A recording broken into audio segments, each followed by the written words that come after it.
papasok po lamang na balita, tiniyak ng pamunuan ng Light Rail Transit o LRT na hindi magkakulang ang kanilang deployment ng trains kahit na nakabakasyon na ang karamihan sa mga mag-aaral. Siniguro din nila ang safety ng passengers. Kaugnay ng balitang iyan ay kasama natin sa linya ng telepono si Julius Disamburon.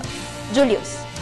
Magandang umaga at maraming salamat naman sa iyo, Vivienne. Tiniyak ng Light Rail Transit Authority na sapat ang deployments ng kanilang trains kahit alam nating bakasyon na ang ilang mga mag-aaral at ngayong Semana Santa.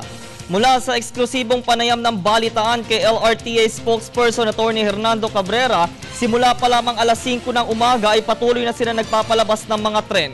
Wala dapat ipangamba ang mga mananakay sa magiging aberya o kakulangan ng bawat tren dahil bago umalis sa mga ito sa depot ay masusing chine-check ng mga maintenance personnel.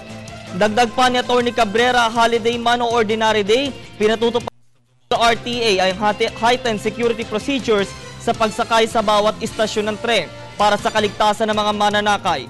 Ito ay sa pamamagitan ng masusing pag-iinspeksyon ng mga dalang gamit ng mga pasahero.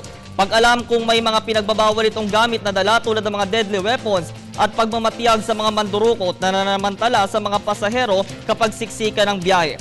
Vivienne, paalala pa ng LRTA na makiisa ang bawat pasahero sa kanila sa pamamagitan din ng pagsunod sa mga alituntunin. Halimbawa yung huwag pagsandal sa magkabilang pintuan ng tren at ang tamang paggamit ng mga emergency buttons para makaiwas sa abala.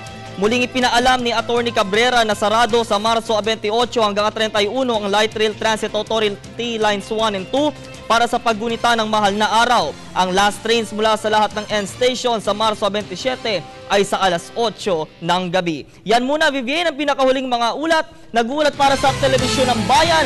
Ako si Julius Disamburon.